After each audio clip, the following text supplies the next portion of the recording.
Animal Farm, karya George Orwell, diterjemahkan oleh Bhakti Sumanto.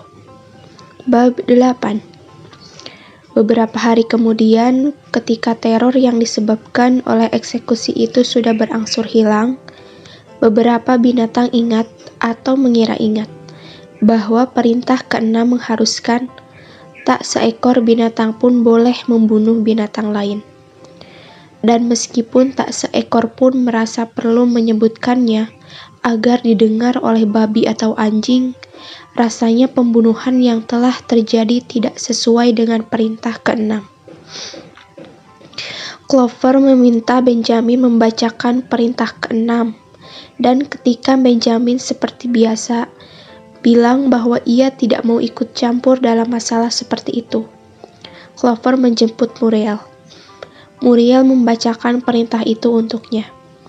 Bunyinya, tak seekor binatang pun boleh membunuh binatang lain tanpa sebab. Entah bagaimana, dua kata terakhir itu terlupakan dalam ingatan para binatang. Namun, sekarang mereka melihat bahwa perintah-perintah itu tidak dilanggar. Karena jelaslah bahwa ada alasan tepat untuk membunuh para pengkhianat yang telah bersekongkol dengan Snowball. Sepanjang tahun itu, para binatang sudah bekerja lebih keras daripada kerja mereka selama tahun sebelumnya. Untuk membangun kembali kincir angin itu, dengan dinding 2 kali lebih tebal seperti sebelumnya, dan untuk menyelesaikannya pada waktu yang ditentukan, bersama dengan pekerjaan reguler di peternakan itu adalah satu pekerjaan yang luar biasa berat. Berkali-kali para binatang merasa seakan bekerja lebih lama dan pakan mereka tidak lebih baik daripada masa Pak Jones. Pada minggu pagi, sambil memegang sehelai kertas panjang dengan kakinya, Squealer membacakan daftar angka pada mereka yang membuktikan bahwa produksi setiap bahan pangan sudah meningkat sebesar 200%, 300%, atau 500%, bergantung jenisnya. Binatang-binatang itu tidak punya alasan untuk tidak percaya, terutama karena mereka tidak ingat lagi dengan amat jelas kondisi pada masa sebelum pemberontakan. Meskipun demikian, ada hari-hari ketika mereka merasa bahwa mereka akan segera punya lebih sedikit hitung-hitungan dan lebih banyak pangan. Semua perintah dikeluarkan melalui Squealer atau salah seekor babi lainnya. Napoleon sendiri tidak muncul di depan umum lebih dari sekali setiap 2 minggu. Kalau muncul, ia tidak hanya dikawal oleh pasukan anjingnya, tetapi juga oleh seekor ayam jantan hitam yang berbaris di depannya dan bertindak sebagai peniup trompet, sambil mengeluarkan suara keras kukuruyuk sebelum Napoleon bicara. Bahkan, di dalam rumah peternakan itu, katanya Napoleon mendiami apartemen-apartemen terpisah dari lainnya. Ia makan sendirian ditunggui 2 ekor anjing, dan selalu makan dengan peralatan piring mangkuk Crown Derby yang selama itu disimpan dalam lemari kaca di ruang keluarga. Juga diumumkan bahwa senapan itu akan ditembakkan setiap tahun pada hari ulang tahun Napoleon, seperti juga pada 2 peringatan lainnya. Napoleon sekarang tidak pernah disebut sebagai sekadar Napoleon.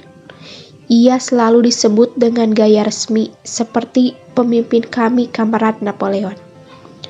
Dan babi-babi suka menemukan gelar-gelar untuknya, seperti ayah semua binatang, teror bagi manusia, pelindung kandang domba, sahabat anak bebek, dan sebagainya. Dalam pidatonya, Squealer akan bicara dengan air mata bercucuran di pipinya tentang kebijaksanaan Napoleon, kebaikan hatinya, dan cintanya yang mendalam terhadap semua binatang dimanapun. Bahkan dan terutama binatang tidak bahagia yang hidup dalam ketidaktahuan dan perbudakan di peternakan lain. Akhirnya, mereka jadi biasa memberi kredit pada Napoleon untuk setiap pencapaian keberhasilannya dan setiap goresan nasib baik. Kau akan sering mendengar seekor ayam betina bercerita pada ayam betina lainnya. Dengan bimbingan pemimpin kita, Kamrat Napoleon, aku sudah bertelur 5 butir dalam 6 hari.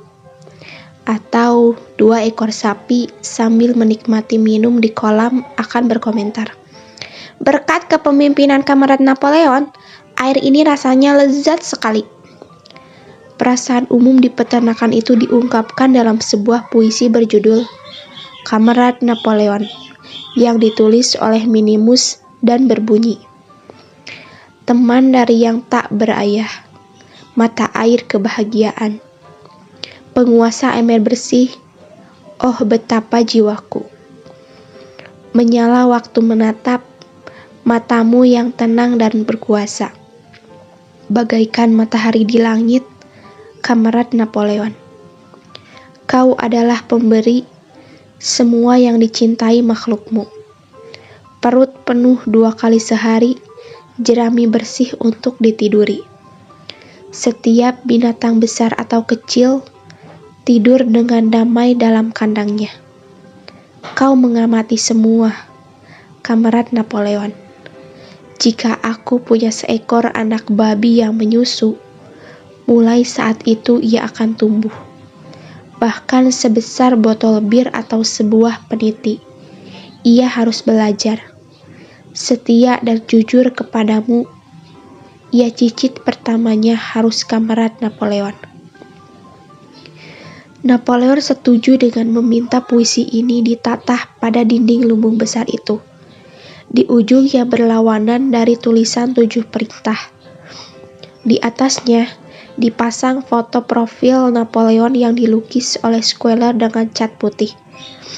Sementara itu, melalui keagenan Whymper, Napoleon terlibat dalam negosiasi rumit dengan Frederick dan Pilkington. Tumpukan kayu itu masih belum terjual.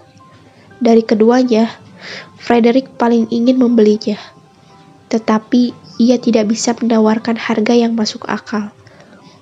Pada saat bersamaan, ada rumor baru bahwa Frederick dan anak buahnya berencana menyerang peternakan binatang dan menghancurkan kincir angin itu.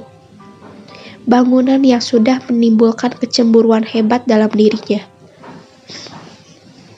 Snowball diketahui masih bersembunyi di peternakan Pinchfield. Pada tengah musim panas itu, para binatang kaget mendengar bahwa 3 ekor ayam betina sudah maju dan mengakui bahwa diilhami oleh Snowball. Mereka sudah masuk ke persengkongkolan untuk membunuh Napoleon. Mereka langsung dijatuhi hukuman, dan Napoleon diperingatkan lagi tentang keamanannya. 4 ekor anjing menjaga ranjangnya pada malam hari, seekor pada setiap sudut, dan seekor babi muda bernama Pinkeye diberi tugas mencicip semua makanan sebelum Napoleon menyantapnya. Siapa tahu makanan itu sudah diracun. Pada sekitar waktu yang sama, dikabarkan bahwa Napoleon sudah mengatur untuk menjual tumpukan kayu itu kepada Pak Pilkington. Ia juga akan membuat satu kesepakatan reguler untuk tukar-menukar produk tertentu antara peternakan binatang dan Foxwood. Hubungan antara Napoleon dan Pilkington, meskipun hanya dilakukan melalui Whymper, sekarang sangat bersahabat. Binatang-binatang itu tidak mempercayai Pilkington sebagai seorang manusia, tetapi lebih menyukai daripada Frederick, yang mereka takuti sekaligus benci. Dengan berjalannya musim panas dan kincir angin itu mendekati selesai, rumor tentang kemungkinan adanya serangan berbahaya yang akan datang semakin lama semakin kuat. Frederick katanya bermaksud menyerang mereka dengan 20 orang yang semuanya bersenjatakan senapan, dan ia sudah menyuap pengadilan dan polisi. Sehingga, jika ia memenangkan peternakan binatang, mereka tidak akan mengajukan pertanyaan. Lebih-lebih lagi, cerita-cerita mengerikan dibocorkan dari Pinchfield tentang kekejaman yang dilakukan Frederick terhadap binatangnya. Ia sudah mencambuki seekor kuda tua sampai mati, membuat sapinya kelaparan, membunuh seekor anjing dengan melemparkannya ke dalam tungku api, dan menghibur diri pada malam hari dengan mengadu ayam jantan dengan serpihan pisau silet diikat pada taji mereka. Darah binatang-binatang itu mendidih penuh kemarahan ketika mendengar hal-hal semacam itu dilakukan terhadap kamarad mereka. Dan kadang-kadang mereka berteriak agar dibiarkan keluar bersama-sama dan menyerang peternakan Pinchfield, mengusir para manusia, dan membebaskan binatang-binatang itu. Namun, Squealer menasihati mereka untuk menghindari tindakan keras dan percaya pada strategi kamarad Napoleon. Bagaimanapun, kebencian terhadap Frederick terus meningkat. Suatu minggu pagi, Napoleon muncul di lubung dan menjelaskan bahwa ia belum pernah mempertimbangkan untuk menjual tumpukan kayu itu kepada Frederick. Katanya, berurusan dengan bajingan semacam itu sama dengan merendahkan martabatnya. Burung-burung dara yang masih dikirim keluar untuk menyebarkan berita tentang pemberontakan itu dilarang menginjakkan kaki di mana saja di atas Foxwood, dan juga diperintahkan untuk berhenti menyebarkan slogan mereka yang dulu, "Kematian bagi manusia," dan diganti dengan "Kematian bagi Frederick." Pada akhir musim panas, ada satu lagi siasat Snowball yang terungkap. Panen gandum penuh dengan rumput liar, dan ditemukan bahwa ada suatu kunjungan malamnya, Snowball telah mencampur benih rumput liar dengan benih jagung. Seekor angsa jantan yang selama ini mengetahui rahasia itu sudah mengakui kesalahannya pada Squealer, dan langsung bunuh diri dengan menelan beri racun. Binatang-binatang itu sekarang juga menyadari bahwa Snowball tidak pernah, karena sejak itu banyak binatang yang percaya menerima medali pahlawan binatang peringkat pertama. Ini hanya sekadar legenda yang disebar selama beberapa waktu setelah perang kandang sapi oleh Snowball sendiri. Jadi, alih-alih dipuji, Snowball dikecam sebagai pengecut dalam pertempuran itu. Sekali lagi, beberapa binatang mendengar ini dengan satu keheranan tertentu. Tetapi, Squealer mampu meyakinkan mereka bahwa ingatan mereka salah. Pada musim gugur, dengan upaya luar biasa dan melelahkan, karena semua panenan harus bisa terkumpul pada saat yang hampir bersamaan, kincir angin itu selesai. Mesinnya masih harus dipasang, dan Whymper masih menegosiasi pembeliannya. Tetapi bangunannya sudah selesai. Di tengah semua kesulitan itu, meskipun tidak berpengalaman, dari implementasi primitif, dari nasib malang, dan pengkhianatan Snowball, pekerjaan itu selesai tepat pada hari itu juga. Amat letih, tetapi bangga, binatang-binatang itu berjalan mengelilingi karya besar mereka, yang tampak lebih cantik di mata mereka daripada saat dibangun kali pertama dahulu. Di samping itu, dindingnya 2 kali lebih tebal daripada sebelumnya. Kali ini tidak ada bom yang bisa menghancurkannya. Dan kalau mereka memikirkan bagaimana mereka sudah bekerja, patah hati apa yang sudah mereka atasi, dan perbedaan besar sekali yang akan terjadi dalam hidup mereka kalau layar-layar itu mulai berputar dan dinamonya berjalan. Kalau mereka memikirkan ini semua, keletihan meninggalkan mereka dan mereka melompat-lompat di seputar kincir angin itu sambil mengungkapkan teriakan kemenangan. Napoleon sendiri dijaga oleh anjing-anjing dan ayam jagonya, turun untuk memeriksa pekerjaan yang sudah selesai itu. Secara pribadi, ia mengucapkan selamat pada para binatang atas pencapaian mereka, dan mengumumkan bahwa penggilingan itu akan diberi nama Penggilingan Napoleon. 2 hari kemudian, binatang-binatang itu dipanggil bersama-sama untuk satu rapat khusus di lumbung. Mereka terbungkam kaget ketika Napoleon mengumumkan bahwa ia sudah menjual tumpukan kayu itu kepada Frederick. Besok gerobak Frederick akan tiba dan mulai mengangkut kayu-kayu itu. Meskipun selama periode ini ia terlihat berteman dengan Pilkington, Napoleon sebenarnya diam-diam bersepakat dengan Frederick. Semua hubungan dengan Foxwood sudah hancur. Pesan-pesan menghina sudah dikirim kepada Pilkington. Burung-burung merpati disuruh menghindari peternakan Finchfield dan mengganti slogan mereka dari kematian bagi Frederick menjadi kematian bagi Pilkington. Pada waktu yang sama, Napoleon meyakinkan binatang-binatang itu bahwa cerita tentang rencana serangan ke peternakan binatang itu sepenuhnya tidak benar, dan bahwa kisah tentang kekejaman Frederick pada binatang-binatangnya terlalu dibesar-besarkan. Semua rumor itu mungkin berawal dari Snowball dan agen-agennya.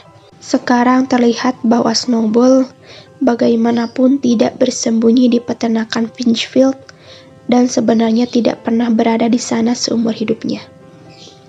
Ia sekarang hidup bergelimang kemewahan, begitu kabarnya di Foxwood, dan sebenarnya menjadi pensiunan dari Pilkington selama bertahun-tahun lalu. Babi-babi itu gembira sekali dengan kecerdikan Napoleon. Dengan seakan berteman dengan Pilkington, ia telah memaksa Frederick menaikkan harganya sebanyak 12 pound. Namun, kualitas superior dari pikiran Napoleon, kata Squealer, pada kenyataannya memperlihatkan bahwa ia tidak percaya pada siapa saja, bahkan pada Frederick. Frederick ingin membayar kayu itu dengan sesuatu yang disebut cek, yang kelihatannya adalah sehelai kertas dengan satu janji untuk membayar sesuai nominal yang tertera di atasnya. Namun, Napoleon terlalu pintar untuknya. Ia sudah menuntut pembayaran dalam uang kertas 5 pound, yang akan diserahkan sebelum kayu itu diambil.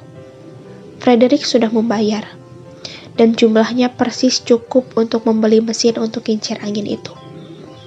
Sementara itu, kayu tersebut dengan cepat diangkut pergi. Setelah selesai, diadakan lagi rapat khusus di lumbung agar binatang-binatang itu memeriksa uang kertas Frederick. Sambil tersenyum seperti orang suci dan mengenakan kedua medalinya, Napoleon berbaring di atas tumpukan jerami di atas mimbar, dengan uang di sampingnya, dengan rapi ditumpuk di atas sebuah pinggan porselen dari dapur peternakan itu. Binatang-binatang itu berbaris melewatinya, dan masing-masing menatap sampai puas. Boxer menaruh hidungnya untuk mengendus uang kertas tersebut, dan benda tipis putih itu bergetar serta bergemersik karena napasnya. 3 hari kemudian, terjadi kegegeran mengerikan.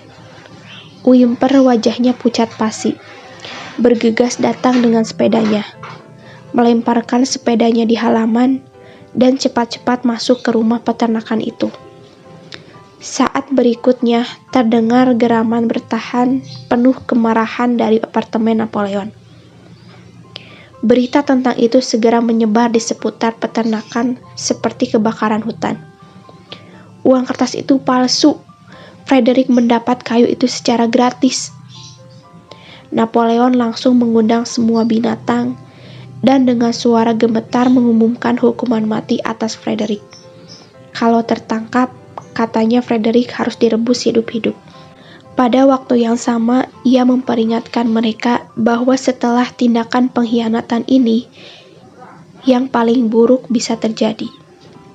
Kapan saja Frederick dan anak buahnya mungkin akan melakukan serangan yang sudah lama diperkirakan. Penjaga ditempatkan di semua titik masuk peternakan itu.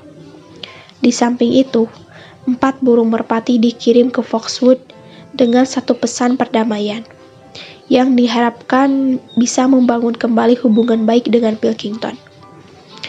Pagi berikutnya datanglah serangan itu. Binatang-binatang itu sedang sarapan ketika para pengintai datang berlari-lari membawa berita bahwa Frederick dan anak buahnya sudah masuk melalui gerbang 5 palang. Dengan cukup berani, binatang-binatang itu langsung bergerak maju menghadang mereka. Tetapi, kali ini mereka tidak mendapat kemenangan mudah yang pernah mereka peroleh dalam perang kandang sapi. Di sana ada 15 orang, dengan setengah lusin senapan di antara mereka, dan langsung menembak begitu binatang-binatang itu sampai dalam jarak 45 meter. Binatang-binatang itu tidak bisa menghadapi ledakan mengerikan dan peluru yang berdesing. Dan meskipun Napoleon dan Boxer berusaha mengerahkan mereka segera terdorong mundur. Beberapa dari mereka sudah terluka. Mereka menyelamatkan diri ke dalam bangunan-bangunan peternakan itu dan mengintip dengan hati-hati dari celah dan lubang simpul. Seluruh padang rumput yang luas itu, termasuk kincir angin itu, berada di tangan musuh. Untuk sejenak, bahkan Napoleon terlihat putus asa. Ia berjalan mondar-mandir tanpa sepatah kata pun. Ekornya kaku dan berayun-ayun. Pandangan sendu dilayangkan ke arah Foxwood. Jika Pilkington dan anak buahnya bisa membantu mereka, hari itu mungkin masih bisa dimenangkan. Namun, pada waktu itu, keempat merpati yang disuruh keluar sehari sebelumnya kembali. Salah seekornya membawa sobekan kertas dari Pilkington. Di atasnya tertulis kata-kata, "Kalian pantas mendapatkannya." Sementara itu, Frederick dan anak buahnya sudah berhenti di dekat kincir angin. Para binatang mengamati mereka, dan terdengar suara gumam kecemasan. 2 dari mereka sudah mengeluarkan linggis dan palu. Mereka mau menghancurkan kincir angin itu. "Mustahil!" teriak Napoleon. "Kita sudah membangun dinding yang sangat tebal. Mereka tidak bisa menghancurkannya dalam waktu sebulan. Semangat, kamerad!" Akan tetapi, Benjamin mengamati gerakan orang-orang itu dengan sungguh-sungguh. 2 orang dengan linggis dan palu itu mengebor sebuah lubang dekat dasar kincir angin itu. Dengan perlahan dan dengan raut muka hampir takjub, Benjamin mengganggukan moncongnya yang panjang. "Kukira begitu," katanya. "Apa kamu tidak lihat apa yang tengah mereka lakukan? Tak lama lagi, mereka akan memasukkan mesin ke lubang itu." Penuh ketakutan, binatang-binatang itu menunggu. Sekarang mustahil untuk keluar dari perlindungan bangunan itu. Beberapa menit kemudian, orang-orang itu terlihat berlarian ke segala arah. Lalu, terdengarlah ledakan membengkakkan telinga. Merpati-merpati berputar-putar di udara, dan semua binatang, kecuali Napoleon, bertiarap dan menyembunyikan wajah mereka. Waktu bangun lagi, sebentuk asap hitam menggantung di tempat kincir angin itu dulu berdiri. Pelan-pelan angin meniup awan hitam itu. Kincir angin sudah tidak ada lagi. Melihatnya, keberanian para binatang kembali lagi. Rasa takut dan putus asa yang mereka rasakan beberapa saat sebelumnya tenggelam dalam kemarahan terhadap tindakan keji dan jahat itu. Terdengar teriakan kuat untuk membalas, dan tanpa menunggu perintah lebih lanjut, mereka maju bersama-sama dan langsung menyerang musuh itu. Kali ini mereka tidak memedulikan peluru kejam yang memelesat di atas mereka seperti hujan es. Itu merupakan pertempuran yang sengit dan buas. Orang-orang menembak dan menembak lagi, dan ketika jaraknya sudah dekat, binatang-binatang itu menyerang dengan tongkat dan sepatu bot mereka yang berat. Seekor sapi, 3 biri-biri, dan 2 angsa terbunuh, dan hampir semua binatang terluka. Bahkan, Napoleon yang mengarahkan serangan itu dari samping, ujung ekornya terpotong peluru. Namun, orang-orang itu juga bukannya tanpa cedera. 3 dari mereka kepalanya pecah ditendang Boxer. Yang lainnya luka kena tanduk sapi. Yang lain celananya hampir lepas disobek Jessie dan Bluebell. Dan ketika 9 anjing pengawal Napoleon yang diperintahkan untuk mengambil jalan memutar pagar tanaman, tiba-tiba muncul di samping orang-orang itu. Sambil menggonggong dengan galak, orang-orang jadi panik. Mereka sadar bahwa mereka bisa dikeroyok. Frederick berteriak agar orang-orangnya keluar sementara masih sempat. Dan pada saat berikutnya, musuh yang pengecut itu lari menyelamatkan diri. Binatang-binatang itu mengejar mereka sampai ke dasar padang dan menendang mereka untuk kali terakhir, sementara orang-orang itu memaksa keluar melalui pagar yang rusak. Mereka menang, tetapi letih dan berdarah-darah. Pelan-pelan dan dengan terseok-seok, mereka kembali ke peternakan. Melihat kamarad-kamarad mereka yang mati bergelimpangan di atas serumputan, membuat beberapa dari mereka mengucurkan air mata. Dan untuk beberapa saat, mereka berhenti dengan suasana hening yang menyedihkan di tempat kincir angin itu pernah berdiri. Ya, kincir angin itu sudah hilang. Hampir semua jejak terakhir dari kerja mereka sudah hilang. Bahkan, fondasinya sebagian hancur. Dan untuk membangunnya kembali kali ini, mereka tidak bisa memanfaatkan batu-batu yang berjatuhan seperti dulu. Kali ini batu-batu itu juga sudah hancur. Kekuatan peledak itu telah melemparkan mereka sampai ke jarak ratusan meter. Ini terlihat seakan kincir angin itu tidak pernah ada. Waktu mereka mendekati peternakan itu, Squealer yang tanpa tanggung jawab absen selama pertempuran itu, datang melompat-lompat ke arah mereka sambil mengibaskan ekornya dan wajah berseri-seri puas.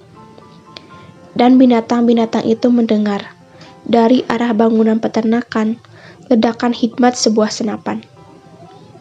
"Buat apa senapan itu ditembakkan?" tanya Boxer. "Untuk merayakan kemenangan kita," teriak Squealer. "Kemenangan apa?" kata Boxer, lututnya berdarah. Ia sudah kehilangan sebuah sepatu dan kuku kakinya terbelah. Dengan selusin peluru bersarang di kaki belakangnya. "Kemenangan apa, kamerad? Bukankah kita sudah mengusir musuh dari tanah kita, tanah suci peternakan binatang?" "Tetapi mereka sudah menghancurkan kincir angin itu, dan kita sudah mengerjakannya selama 2 tahun. Apa masalahnya? Kita akan membangun kincir angin baru. Kita akan membangun 6 kincir angin jika mau. Kau tidak menghargai, kamerad, hal hebat yang sudah kita lakukan. Musuh sudah menguasai tanah tempat kita berdiri. Dan sekarang, berkat kepemimpinan kamerad Napoleon, kita sudah merebut kembali setiap inci dari tanah ini. Lalu, kita memenangkan kembali apa yang kita miliki sebelumnya," kata Boxer. "Itu kemenangan kita," kata Squealer. Mereka tertatih-tatih masuk ke halaman. Peluru-peluru di bawah kulit kaki Boxer menimbulkan rasa sakit yang begitu menyengat. Di depannya, ia melihat kerja keras pembangunan kembali kincir angin itu dari fondasinya, dan ia sudah membayangkan menguatkan dirinya untuk tugas itu lagi. Namun, untuk kali pertama, muncul dalam benaknya bahwa ia sudah berumur 11 tahun dan mungkin ototnya sudah tidak sekuat dulu lagi. Akan tetapi, ketika binatang-binatang itu melihat bendera hijau berkibar dan mendengar senapan meletus lagi, 7 kali berturut-turut, dan mendengar pidato yang diucapkan Napoleon memberi selamat atas perbuatan mereka, bagaimanapun rasanya mereka memang sudah menang besar. Binatang-binatang yang terbunuh dalam perang itu dimakamkan dengan hikmat. Boxer dan Clover menarik gerobak yang dipakai sebagai mobil jenazah, dan Napoleon sendiri berjalan di depan prosesi itu. Perayaan itu dilaksanakan selama 2 hari penuh. Ada nyanyian, pidato, lebih banyak tembakan, dan hadiah khusus berupa sebutir apel diberikan pada setiap binatang, 2 ons jagung untuk setiap burung, dan 3 biskuit untuk setiap anjing. diumumkan bahwa perang itu akan disebut Perang Kincir Angin, dan bahwa Napoleon telah menciptakan satu medali lagi, medali bendera hijau yang dianugerahkan pada dirinya sendiri. Dalam kegembiraan itu, masalah uang palsu malah terlupakan. Beberapa hari kemudian, babi-babi itu menemukan satu kotak whisky di loteng rumah peternakan. Kotak itu terlewati waktu rumah itu kali pertama ditempati. Malam itu, dari rumah peternakan terdengar bunyi nyanyian keras, yang membuat semua binatang terkejut. Nada binatang Inggris tercampur di dalamnya. Sekitar pukul 9:30 malam, Napoleon sambil mengenakan topi bowler lama Pak Jones, jelas keluar dari pintu belakang. Lalu lari cepat-cepat berkeliling halaman, dan lenyap ke dalam rumah lagi. Akan tetapi, pagi harinya rumah peternakan itu sepi sekali. Tak seekor babi pun tampak terjaga. Sekitar hampir pukul 8, barulah Squealer muncul.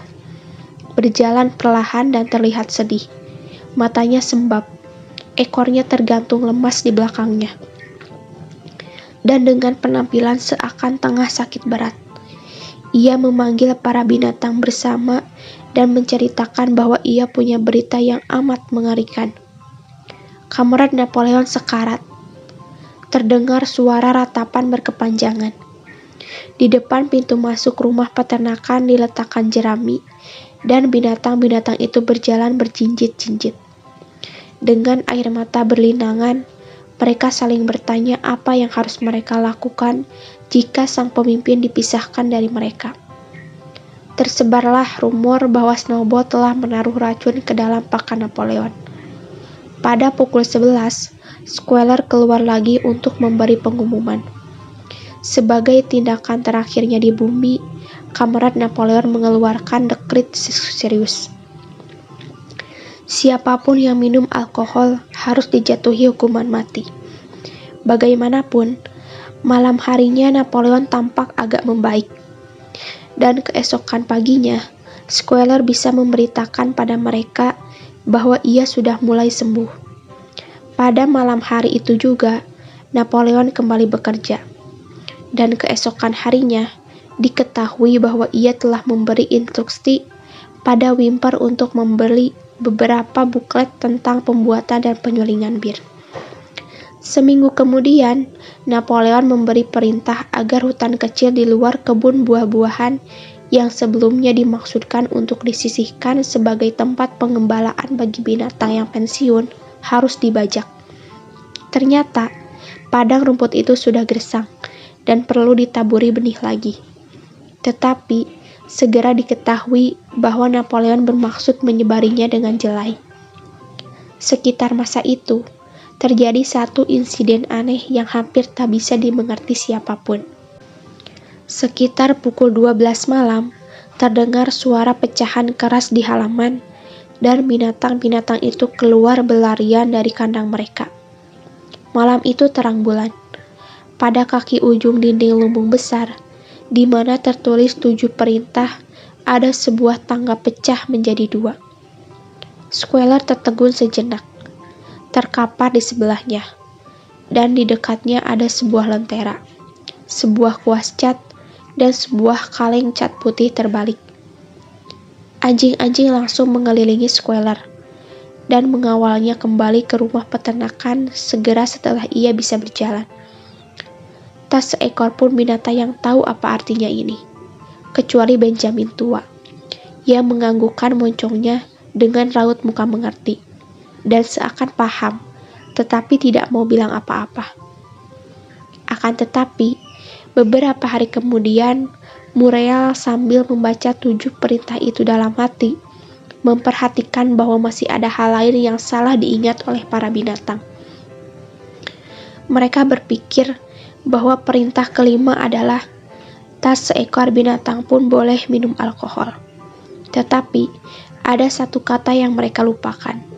Sebenarnya perintah itu berisi tak seekor binatang pun boleh minum alkohol berlebihan.